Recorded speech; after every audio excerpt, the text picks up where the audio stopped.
제9시 기도 시간에 베드로와 요한이 성전에 올라갈새 나면서 못 걷게 된 이를 사람들이 메고 오니 이는 성전에 들어가는 사람들에게 구걸하기 위하여 날마다 미문이라는 성전문에 두는 자라. 그가 베드로와 요한이 성전에 들어가려 함을 보고 구걸하거늘 베드로가 요한과 더불어 주목하여 우리를 보라.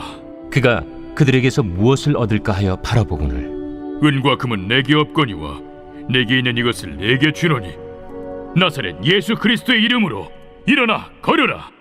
오른손을 잡아 일으키니 발과 발목이 곧 힘을 얻고 뛰어서서 걸으며 그들과 함께 성전으로 들어가면서 걷기도 하고 뛰기도 하며 하나님을 찬송하니 모든 백성이 그 걷는 것과 하나님을 찬송함을 보고 그가 본래 성전 미문에 앉아 구걸하던 사람인 줄 알고 그에게 일어난 일로 인하여 심히 놀랍게 여기며 놀라니라.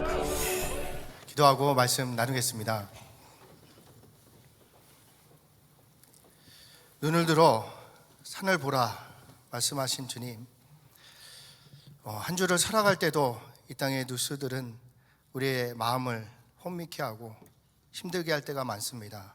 우리가 바라볼 곳이 주님이 지으신 이 세상 너머에서 역사하시는 하나님임을 깨달아 알게 하시고 오늘도 여전히 우리에게 이 땅에 낮과 밤을 허락하여 주시고 해와 달과 또 비와 좋은 날씨를 허락해 주시는 하나님을 믿고 하루하루 살아갈 수 있도록 주께서 인도하여 주시옵소서. 우리가 우리의 삶의 주인이 될 수 없기에 오늘도 주님의 전에 나와 우리의 삶의 주인을 주님 되심을 고백합니다.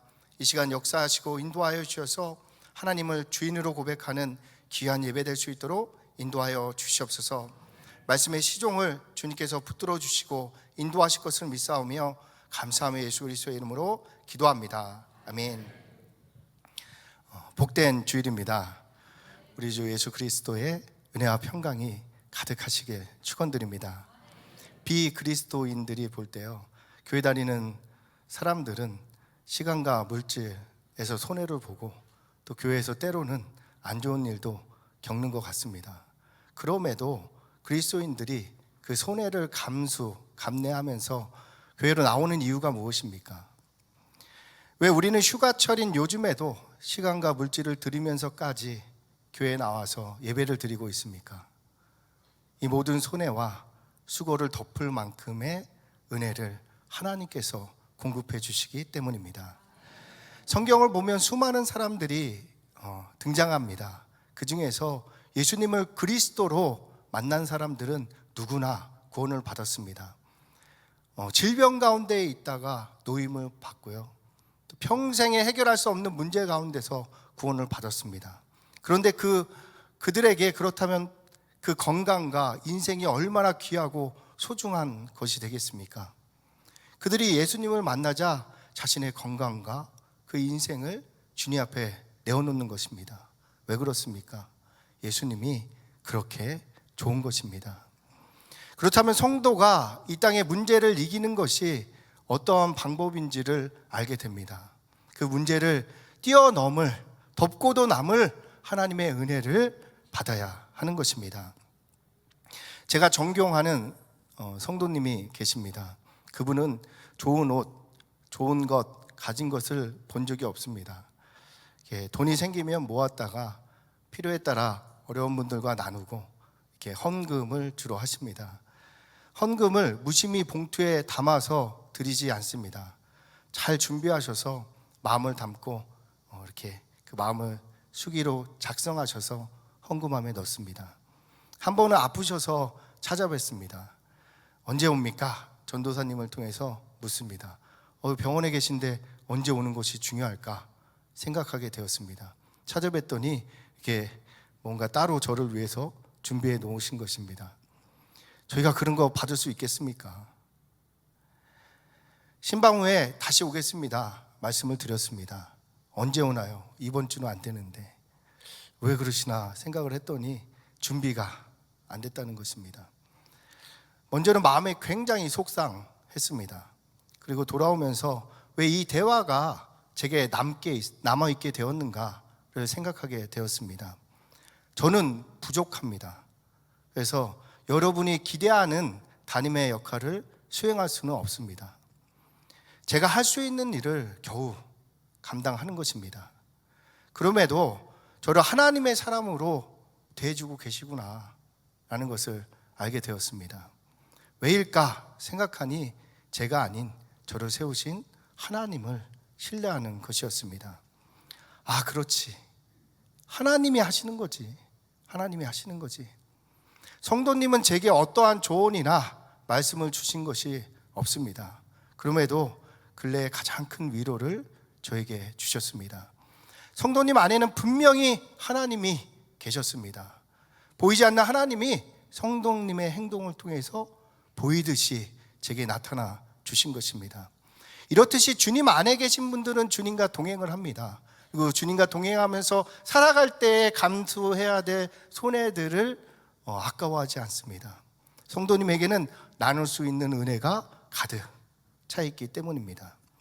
하지만 우리에게는 이러한 간증이 뜬구름 잡는 소리와 같이 멀게 들려집니다. 오히려 우리의 현실은 오늘 본문에 등장하는 안진뱅이와 같게 여겨지는 것입니다. 그는 나면서부터 다리에 문제가 있었습니다. 세상은 이렇습니다. 나면서 부유하고 잘생기고 예쁘고 똑똑하고 좋은 부모를 만난 이들이 있습니다. 반면에 태어났는데 장애가 있고 너무 가난하거나 볼품이 없거나 지능이 부족한 사람도 있습니다. 세상은 불공평합니다. 그럼에도 우리는 이왕이면 잘 살아보겠다고 열심을 내는 것입니다. 잘 됐으면 좋겠습니다.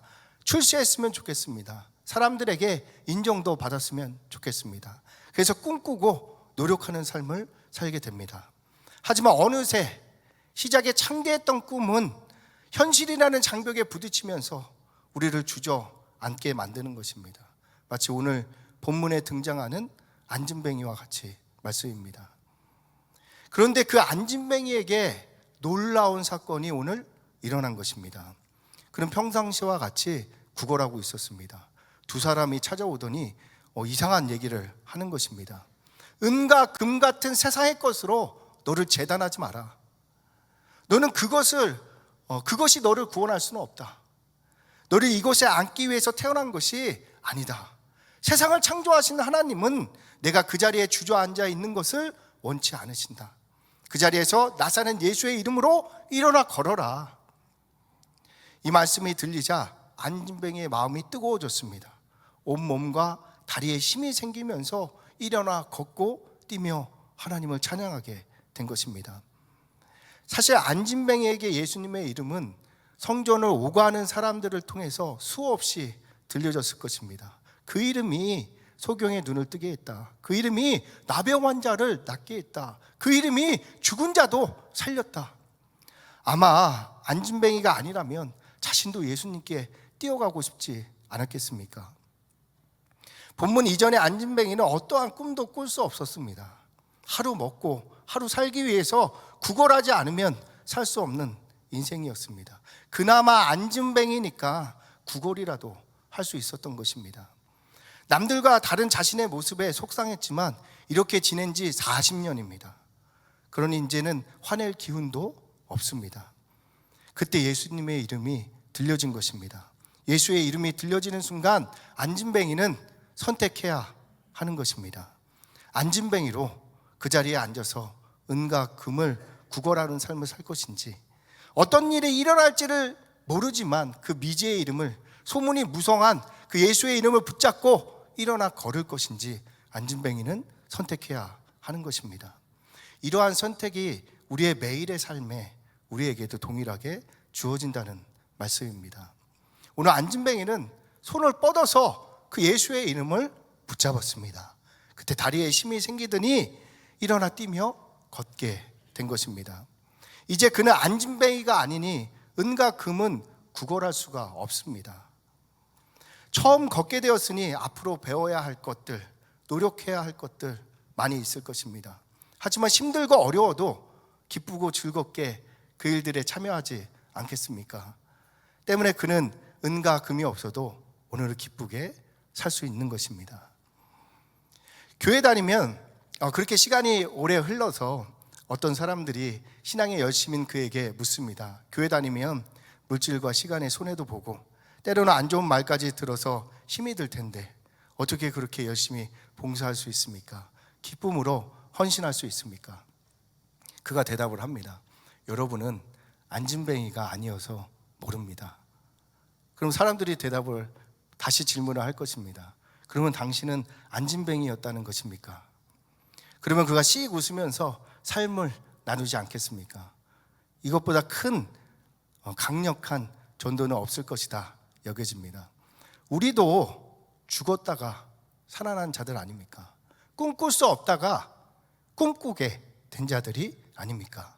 그 꿈은 내 힘이 아닌 주님의 능력으로만 이룰 수 있는 것입니다. 그래서 우리는 오늘도 예수의 이름으로 일어나서 걸어가는 삶을 살고 있는 것입니다. 노예인 요셉이 하나님을 붙들자 애굽의 총리가 되었습니다.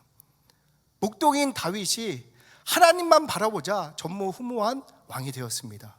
포로인 다니엘이 하나님을 의지하자 바벨론에서도 하나님을 찬양하는 자가 되었던 것입니다. 예수의 이름으로 일어나서 걸으시기 바랍니다. 예수 이름을 쫓아서 다시 사랑하고 섬기고 손해보는 길로 함께 나아가시기 바랍니다. 없다, 안 된다, 부족하다 현실에 주저앉아 있지 마시고 주님께서 믿는 자에게 능치 못할 일이 없다 말씀하셨으니 주님 믿고 나아가 보시기 바랍니다. 반드시 여호와의 구원을 목도하게 될 것입니다. 가진 것 없는데 어떻게 꿈을 꿉니까? 자신의 현실을 보지 마시고 하나님께서 바라보시는 자신을 보시기 바랍니다. 주님께는 능치 못할 일이 없습니다. 우리는 이제 선택해야 하는 것입니다. 현실에 주저앉아서 이전과 다름없는 삶을 살 것인지 예수의 이름을 잡고 하나님의 꿈을 꾸는 삶으로 일어나서 한 발 내디딜 것인지 우리가 선택해야 하는 것입니다. 조금 힘들어도 은혜가 넘치는 꿈꾸는 삶이 좋지 않겠습니까? 오늘 본문을 통해서 저는 바라봄과 멈춤이라는 부분을 나누고 싶습니다. 먼저 1절에서 5절을 통해서 바라봄에 대해서 나누겠습니다. 성경에서 9시면 지금 우리 시간으로는 3시, 오후 3시를 의미합니다. 유대인들은 9시, 12시, 오후 3시에 성전에 기도하러 올라갔습니다. 그래서 오후 3시에 베드로와 요한이 성전에 기도하기 위해서 올라가고 있습니다. 이렇게 사도들이 기도하러 올라가는 성전에 옆을 보면 나면서부터 다리를 못 쓰던 안진뱅이도 성전으로 올라가고 있었던 것입니다. 그는 기도하기 위해서 올라가는 것이 아닙니다. 그는 구걸하기 위해서 올라가고 있었습니다. 그가 구걸하기 위해서 머문 것은 성전에 있는 미문이라는 곳입니다. 미문은 높이가 23m나 되고요, 크고 웅장하고 장엄하며 은과 금이 입혀진 황동으로 만들어져 있어서 아름답기까지 했다고 합니다. 성전에서 안진뱅이에게 허락된 장소는 이 미문 앞까지였습니다. 무슨 말씀입니까? 인간의 열심과 노력으로 닿을 수 있는 지점이 이 미문까지임을 우리에게 알려주고 계신 것입니다. 우리가 하나님의 얼굴, 즉 하나님과 함께하는 것이 아니라 하나님의 손, 하나님의 도움만을 구한다면 어쩌면 우리도 성전 안이 아닌 성전 미문에 머물러 있는 것일 수도 있다라고 성경이 우리에게 말씀하시는 것입니다. 우리는 어떠한 마음으로 예배에 나오셨습니까? 아버지의 손, 도움을 구한다면 탕자와 같이 세상에서 허랑방탕한 삶을 살다가 실패할 수밖에 없습니다. 하지만 그가 다시 아버지께 돌아오자 그의 모든 문제가 해결되고 실패가 회복되는 것입니다. 실패한 탕자가 한 일은 아버지께 돌이킨 거 하나밖에 없습니다. 그때 탕자의 모든 문제가 해결되는 것입니다. 하나님의 얼굴을 구하는 우리 모두가 되시길 예수님의 이름으로 축복드립니다. 바라봄에 대한 말씀이 3절부터 등장합니다. 3절을 함께 읽겠습니다. 시작. 베드로와 요한이 성전에 들어가려 함을 보고 구걸하거늘. 안진뱅이가 사도를 바라봤습니다. 그가 바라본 것은 이제 사람의 형체를 봤다는 것입니다. 사람의 형체를 보았기 때문에 그 안진뱅이는 평소와 같이 구걸합니다. 구걸하지 않으면 가족들에게 미안합니다. 구걸하지 않으면 자신을 메고 온 사람들에게 미안한 것입니다. 4절 5절입니다. 베드로가 요한과 더불어 주목하여 이르되 우리를 보라 하니 그가 그들에게 무엇을 얻을까 하여 바라보거늘. 사도들이 평소와 다르게 안진뱅이를 주목하고 있습니다. 그리고 우리를 보라 말씀합니다. 여기서 보라는 3절의 보라와 다른 단어를 사용하고 있습니다. 3절의 보라는 의미는 형체를 본다는 의미이고, 이 4절에 본다는 의미는 주목해서 보라라는 의미입니다. 그때 안진뱅이가 바라봅니다. 5절에 나타나죠. 그 바라봄은 에페코라는 헬라어를 사용하고 있습니다. 그 의미는 굳게 잡다, 주의를 기울이다 라는 뜻입니다. 베드로가 안진뱅이를 에페코, 주의를 기울여 굳게 잡게 만든 것입니다. 이 바라봄이 우리 문제의 해결의 핵심이다 라고 말씀드리는 것입니다. 바라봄에 대해서 베드로만큼 깨달음을 가진 사람은 드물 것입니다. 베드로는 바다 위를 걸어오시는 예수님을 바라본 경험이 있기 때문입니다. 오병이어 이후에 사람들이 예수님을 임금 삼으려고 하자 예수님이 제자들을 먼저 바다 건너편으로 보냈습니다. 그 바다 위에서 제자들이 풍랑을 만나서 심히 고생하고 있자 예수님이 바다 위를 걸어서 제자들에게 나아갔습니다. 물 위를 걸어오시는 예수님을 보고 베드로가 나로 하여금 물 위로 걸어오게 하옵소서 요청을 합니다. 그래서 예수님이 오라 말씀하셨습니다. 베드로가 예수님의 말씀을 쫓아서 물 위를 걷게 된 것입니다. 그런데 어떻게 되었습니까? 바람이 일자 물결이 요동치니 놀래서 물에 빠지게 된 것입니다. 예수님이 얼른 건지면서 주신 말씀이 어찌하여 의심하느냐 믿음이 작은 자야 말씀하시는 것입니다. 무슨 의미입니까? 우리가 물에 빠지게 되는 문제들은 물의 문제가 아니고 풍랑의 문제가 아니고 예수님을 바라보지 못했던 것이 문제다라고 말씀하시는 것입니다. 주님을 바라봄이 우리의 문제를 이기게 만듭니다. 성경은 우리에게 공중의 새를 보라 말씀하십니다. 공중의 새 보라는 의미가 아닐 것입니다. 심지도 않고 거두지도 않고 창고에 모아 들이지도 않는 새들을 기르시고 먹이시고 돌보시는 하나님을 보라 말씀하시는 것입니다. 어떤 문제나 상황이 있더라도 우리가 그 문제 너머에서 역사하시는 하나님을 보게 될 때 하나님의 돌보심을 우리도 누리게 될 것입니다. 주님은 우리의 모든 상황을 아십니다. 그리고 이미 그 모든 문제와 상황들의 답을 준비해 놓고 계십니다. 그러니 문제가 아닌 주님을 바라보시는 우리 모두가 되시길 축원드립니다. 이어서 멈춤에 대해서 나누고 싶습니다. 이전에도 베드로와 요한은 자주 성전에 올라가서 기도했습니다. 하지만 미문에 앉아있던 안진뱅이를 지나친 것입니다. 그런데 오늘은 달랐습니다. 베드로와 요한이 안진뱅이 앞에 멈춘 것입니다. 마치 아이가 울면 엄마가 하던 일을 멈추고 아이를 향해서 나아가는 것과 같이 베드로와 요한이 멈추었습니다. 어떻게 평소와 달리 이 베드로와 요한이 멈출 수 있었습니까? 그들 안에 계신 성령님께서 이 안진뱅이 앞에 멈추길 원하셨던 것입니다. 우리도 주님이 바라보는 그곳에서 멈추어야 함을 말씀드리는 것입니다. 신학생 초기에 신학생들이 걸리는 병에 저도 걸렸습니다. 그래서 방황했던 시간이 기억이 납니다. 제 주변에 마음을 나눌 사람이 한 사람도 남지 않게 되었습니다. 제 문제죠. 저는 항상 맞는 말을 주장했습니다. 말씀과 다른 부분을 지적하는 것이 옳은 거 아니냐 생각한 것입니다. 이것도 모르는가? 이것도 모르는데 봉사하고 있네? 나는 알고 있는데 내가 와서 좀 물어봐라. 이러한 상태였던 것 같습니다. 상대를 지적하는 것이 신앙의 수준에 있는 것 같이 여겨졌습니다. 생각해보면 그 당시 저를 통해서 교회가 돌아가는 것은 단 하나도 없었습니다. 신학생임에도 특별히 주어진 일도 맡은 일도 없었기 때문입니다. 그래서 열심히 봉사하는 청년들과 성도들에게 본질을 주장하면서 말씀의 것만 가지고 판단, 지적했던 시절입니다. 아마도 나를 좀 알아달라, 나도 너희와 함께 그 일에 참여하고 싶다라는 마음이 제 안에 있지 않았겠습니까? 이후에 깨닫게 된 것은 차라리 무거운 짐 날릴 때 함께 날렸으면 보다 빠르게 그 무리에 섞일 수 있었을 텐데 라는 것을 알게 되었습니다. 얼마나 어리석은 시절을 보냈는지 기억하는 것만으로도 낯이 뜨겁고 지구멍에 들어가고 싶었습니다.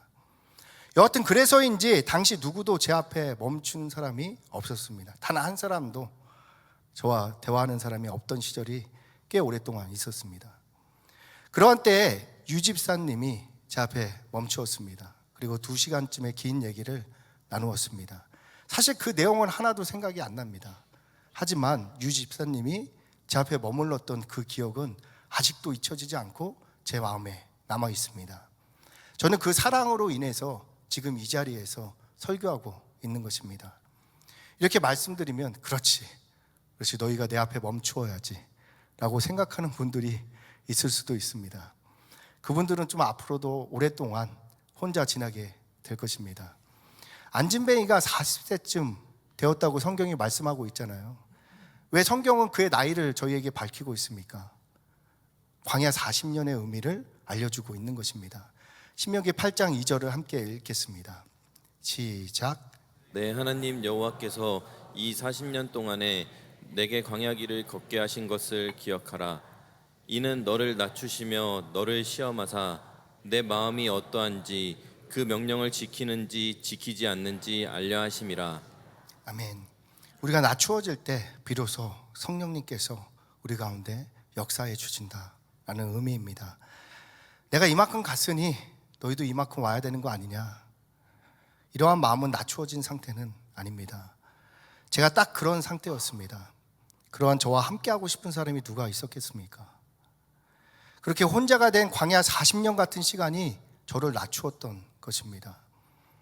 제 부족함을 인정하고 하나님의 도움만 구할 정도로 낮추어졌을 때 유 집사님이 제 앞에 멈추게 된 것입니다.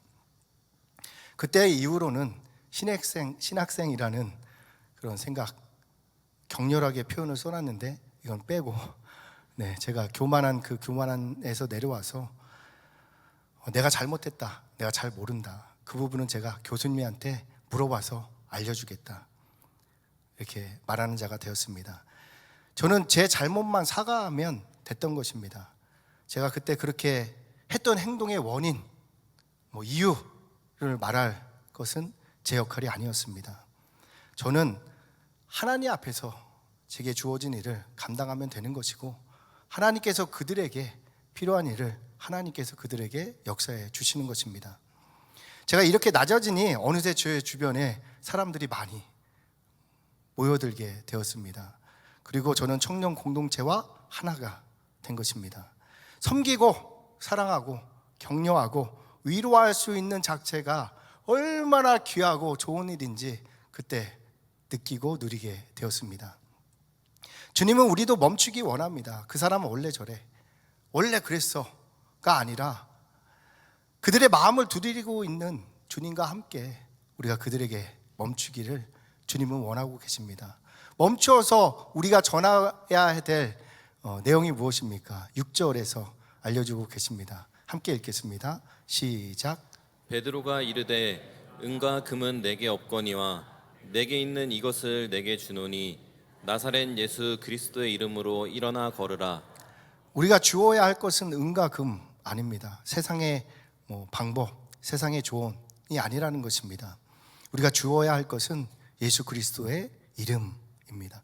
이름이니까 이름주라는 것이 아니고요, 그 삶, 복음을 나누어야 한다는 것입니다. 부모님뿐만 아니라 친구들에게도 걱정거리였습니다. 친구들도 어려서부터 친구니까 친구 해주는 거지, 사회에서 만났으면 외면했을 사람이었습니다. 부모님이 혼내고 친구들이 충고를 해도 변하지 않았습니다. 그러던 어느 날 예수님을 그리스도로 만나게 된 것입니다. 이전에도 믿었습니다. 그런데 완전히 달랐습니다. 그리고 하나님의 은혜로 성령 충만을 받게 되었습니다. 하루 종일 기도했습니다. 자다가 일어났는데 기도하면서 일어나는 것을 통해 자면서도 기도했나 보다 생각하게 되었습니다. 수시로 말씀을 읽었습니다. 일독하는데 30일 정도 걸린 것 같습니다. 말씀을 묵상할 때면 주님이 옆에서 지도하는 듯한 마음이 들었습니다. 예전에 알던 친구들한테 연락해서 복음을 전했습니다. 길을 가다가 도움이 필요한 분들을 만나면 다 쫓아가서 간섭하고 도와주었습니다. 교회에서 봉사를 4-5개씩 했습니다. 그럼에도 힘든 것이 아니라 늘 감사와 기쁨이 넘쳤습니다. 운동을 시작했고 책도 읽고 공부도 했습니다. 고3 때 한 번도 밤샌 적이 없는데 평일에도 밤을 새가며 공부하기 시작했습니다. 장학금이라는 것도 받아봤습니다. 무엇이 저를 변화시켰습니까? 예수의 이름이 저를 변화시킨 것입니다. 7절 8절입니다. 오른손을 잡아 일으키니 발과 발목에 곧 힘을 얻고 뛰어서서 걸으며 그들과 함께 성전으로 들어가면서 걷기도 하고 뛰기도 하며 하나님을 찬송하니, 안진뱅이에게 예수의 이름이 주어지자 발과 발목에 힘이 생겨서 뛰기도 걷기도 합니다. 신기한 것은 우리 생각에 주님께서 일으켜 주었어도 40년 동안 앉아 있었기 때문에 근력이 없으니 걷지는 뛰지는 못하는 것이 아닌가라는 이상한 믿음과 불신앙이 생긴다라는 말씀입니다. 하나님이 하시면 됩니다. 부도가 나도 큰 질병이 있어도 하나님은 고칠 수 있는 것입니다. 하나님은 천지를 창조하셨습니다. 그 하나님께는 능치 못할 일이 없으십니다. 하나님께 이러한 일은 조금도 어려운 일이 아니다라는 것입니다. 9절 10절입니다. 모든 백성이 그 걷는 것과 하나님을 찬송함을 보고 그가 본래 성전 미문에 앉아 구걸하던 사람인 줄 알고 그에게 일어난 일로 인하여 심히 놀랍게 여기며 놀라니라. 우리가 제대로 신앙생활하면 세상 사람들이 하나님을 업신여기지 않는다라는 말씀입니다. 우리는 세상과 싸우는 것이 아닙니다. 전쟁은 여호와께 속한 것입니다. 우리의 배우자, 자녀, 현장에서 만나게 되는 영혼들에게 문제가 있다면 그들의 문제를 바라보는 것이 아니라 그 문제 가운데서 우리는 예수를 바라봐야 한다라는 말씀입니다. 문제를 보는 순간 우리는 안진뱅이와 같이 다시 주저앉게 되는 것입니다. 베드로와 같이 물 아래로 빠지게 되는 것입니다. 오늘 안진뱅이를 일으키신 주님을 바라보시기 바랍니다. 그 주님이 우리를 문제 가운데서 예수의 이름으로 일으켜 하나님을 찬양하게 역사해 주실 것입니다. 말씀을 정리합니다. 하나님께 능치 못할 일 없습니다. 그 하나님이 우리를 사랑하십니다. 의심하지 마시기 바랍니다. 우리가 우리를 위해서 아들을 내어주신 하나님의 사랑을 의심한다는 것은 어쩌면 하나님을 업신여기는 행위가 될 수도 있는 것입니다. 하나님은 하나님의 기대로 우리를 바라보십니다. 하나님이 우리를 현장에 보내면서 우리에게 기대하는 것이 무엇입니까? 요셉, 다윗, 다니엘과 같이 현장에 빛을 발하는 것을 바라고 있는 것입니다. 그들은 스스로 총리, 왕이 된 것이 아닙니다. 자신의 꿈이 아닌 하나님의 꿈을 꾸고 그 꿈을 자신의 힘이 아닌 하나님을 바라봄으로 이루게 되었던 것입니다. 마찬가지로 하나님이 우리를 가정에 보내고 직장과 사업과 현장에 보내면서 바라는 것은 현장의 문제를 만나 주저앉아 있는 것이 아니라 예수 그리스도의 이름으로 일어나서 그 문제 가운데 걸어가라 말씀하시는 것입니다. 해도 안 돼, 밑빠진 독이야 말하는 곳에서 예수를 바라봄으로 다시 사랑하시고 섬기시고 격려하시고 돕는 길로 나아가시기 바랍니다. 이제 우리도 주님이 바라보는 그곳에서 예수님의 이름으로 멈추고 예배해야 합니다. 주의를 기울이고 주님을 굳게 바라보는 것입니다. 배우자와 자녀를 사랑하시고 그들의 마음을 살피시며 직장 동료들의 마음을 살피시고 그들에게 하나님이 원하시는 것이 무엇인지 찾고 구하여 나누시는 우리의 삶이 되길 축원합니다. 점심 사주면서 위로해 주시고 커피 사주면서 격려하실 때 하나님께서 능히 감당할 능력을 하늘을 여시고 부어주시는 것입니다. 그리고 우리에게 잘했다, 참 잘했다, 내 아들이다, 내 딸이다 위로하고 격려해 주시는 것입니다. 우리의 한 주에 이렇게 주님께서 원하시고 바라시는 빛과 소금의 역할을 현장 가운데서 감당해 내시길 예수님의 이름으로 축원드립니다.